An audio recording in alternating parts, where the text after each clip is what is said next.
the at least reports of, the disconnect between him and Jalen. And, it's by all accounts, it was getting said by multiple people that were pretty connected to the situation, I guess. And so you take that all in. And then at the beginning of the season, they did not look dominant.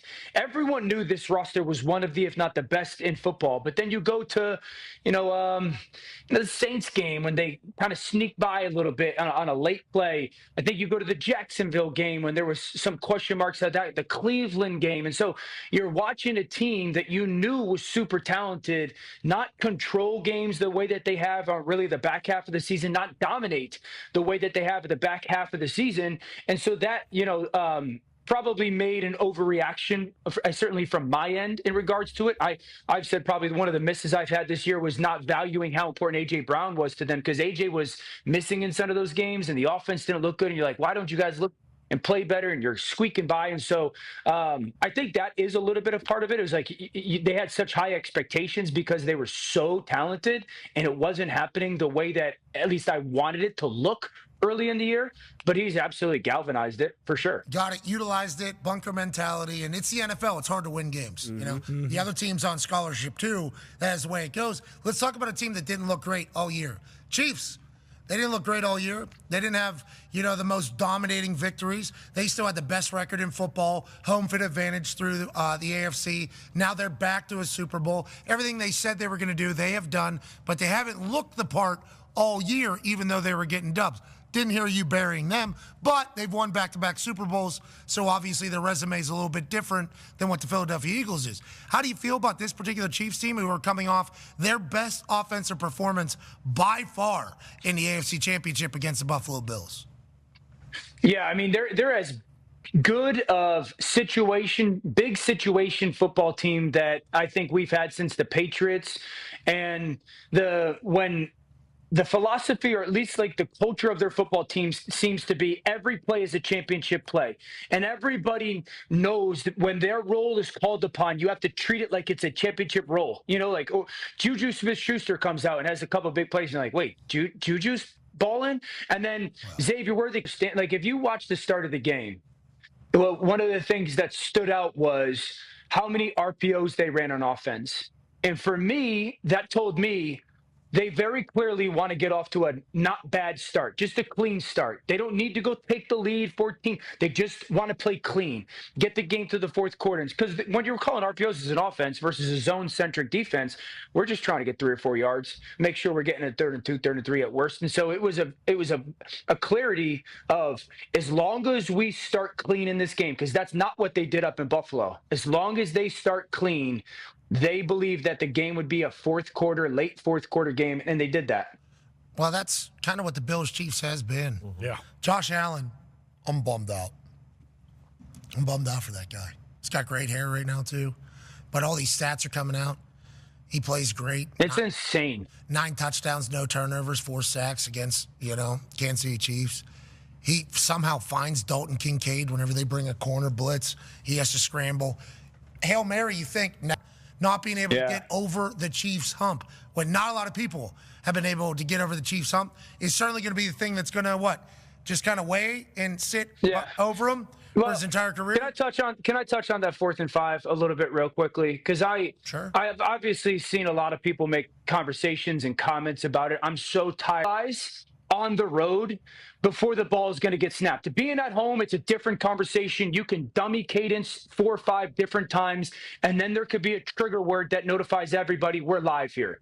On the road, it's a lot harder unless it's who you are. Like Peyton Manning and the Colts, they could have done 6 or 6. See Josh's leg kick right there? You only have 2 or 3 versions of that before, hey, the defense knows ball's going to get snapped here pretty soon. So everyone's saying, well, he could have just redirected the protection. One, this was the only time they did it in this game. They showed this look a couple different times in this game. They didn't do it.